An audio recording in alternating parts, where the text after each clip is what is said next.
Shalom, shalom. Barakatah Yahweh, Barakatah Yahweh Shai, Barakatah Yahweh, Barakatah Yahweh Shai. All honor, glory, and praises to the Most High, Yahweh Ba'ashem, Yahweh Shai, Ba'ashem, Rakah, Kadash. So, I was trying to think about how I was going to add Rakah, Kadash in there, but all right, anyway, how you doing, brothers? So yeah, the brother's been going in on this, this video. I was watching the brother from Dallas video, and of course I've seen a couple of brothers videos, Apostle Ha, GMS Info Doc channel, Gabar channel, Elder Gabar channel, and you know, a couple of brothers have touched on this and did responses to this video.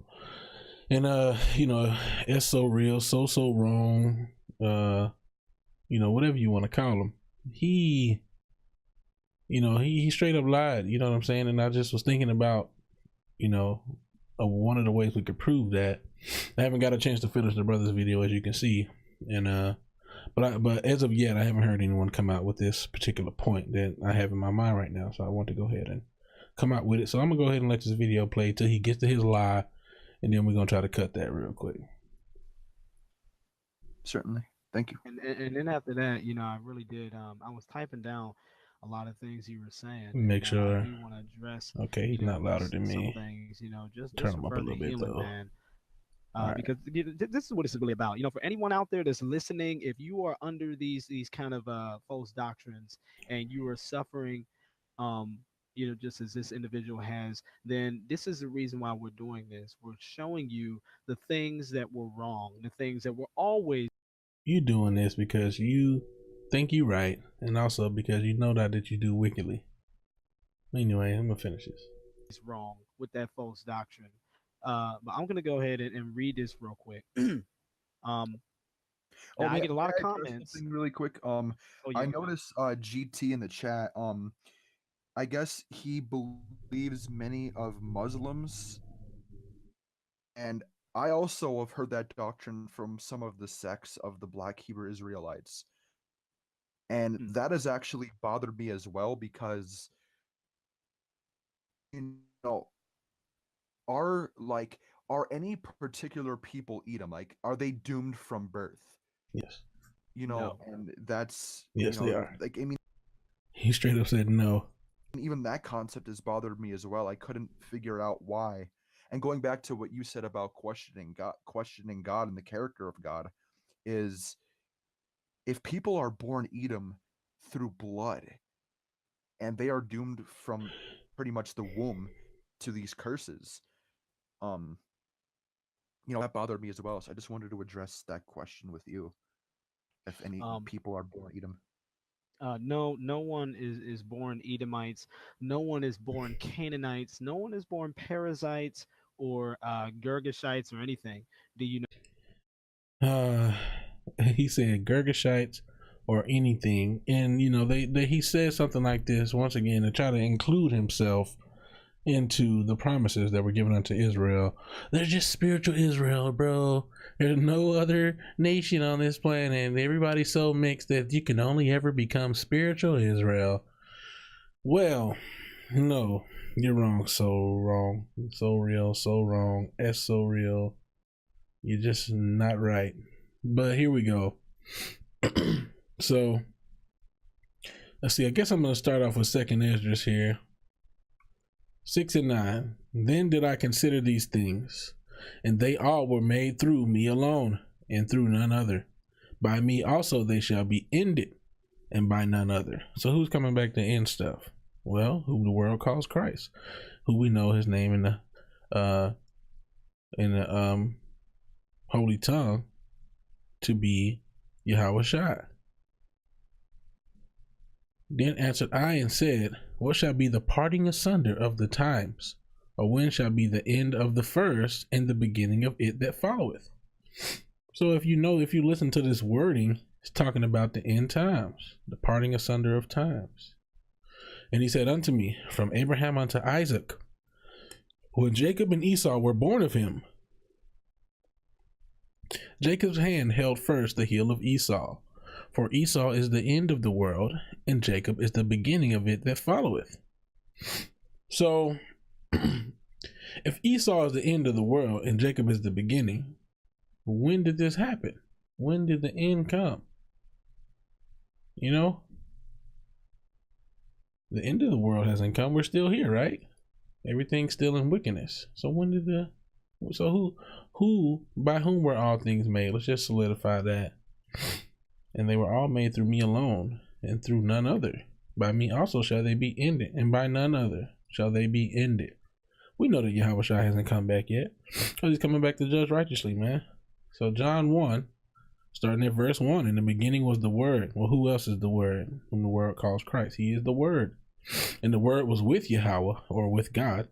And the Word was God. The same was in the beginning with Yahweh. All things were made by him, and without him was not anything made that was made. In him was life, and the life was the light of men, and the light shineth in darkness, and the darkness comprehended it not. So all things were made through Yahweh Shai. And let's just further solidify that by going to Colossians 1:16. So this is Colossians 1, starting verse 16. For by him were all things created that are in heaven and that are in earth, visible and invisible, whether they be thrones, or dominions, or principalities, or powers. All things were created by him and for him. And he is before all things. He's the Alpha. And by him all things consist. So he was there. He was the Word that was spoken through the Father. But, it's going to go ahead and show the split between the two as we continue to read.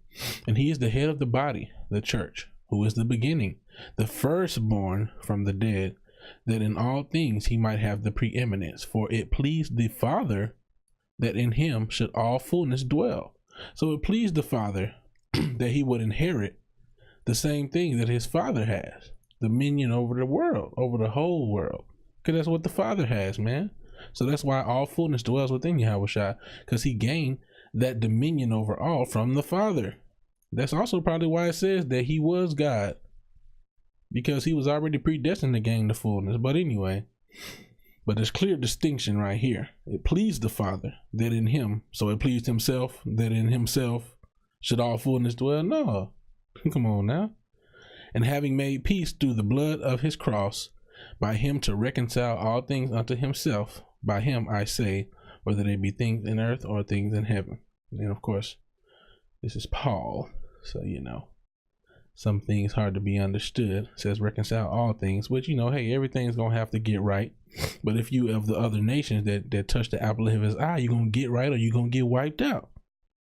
It ain't no, oh well, he's gonna have mercy. We'll just keep, worshiping our other gods. We'll have a choice of whether we get to worship our other gods or not. No, he's gonna destroy you if you don't worship the Most High. If you don't worship him, you will be destroyed. Let's get that.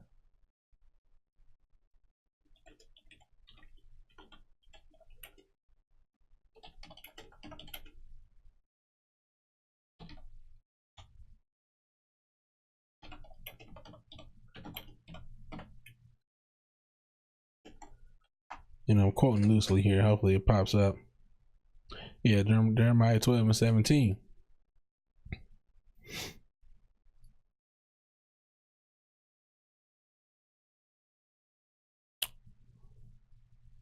Let's just start at 14. Thus saith the Lord against all mine evil neighbors that toucheth the inheritance which I have caused my people Israel to inherit. So that's the land of Israel, of course. Behold, I will pluck them out of their land, and pluck out the house of Judah from among them. And it shall come to pass, after that I have plucked them out, I will return and have compassion on them, and will bring them again, every man to his heritage, and every man to his land. And it shall come to pass, if they will diligently learn the ways of my people, to swear by my name, the Lord liveth, as they taught my people to swear by Baal. So just like they did us to make us worship these other gods, or taught us how to worship these other gods, they're gonna have to worship the Most High, God of Israel. Then they shall be built in the midst of my people. So yeah, you can get built in the midst of, you're gonna obey. You can get built up after you go through your bondage. But if they will not obey, I will utterly pluck up and destroy that nation, saith the Lord. So do that really sound like, some type of, there's mercy in there. but it's not no choice. You don't have a choice in it. He's going to put it in our hearts.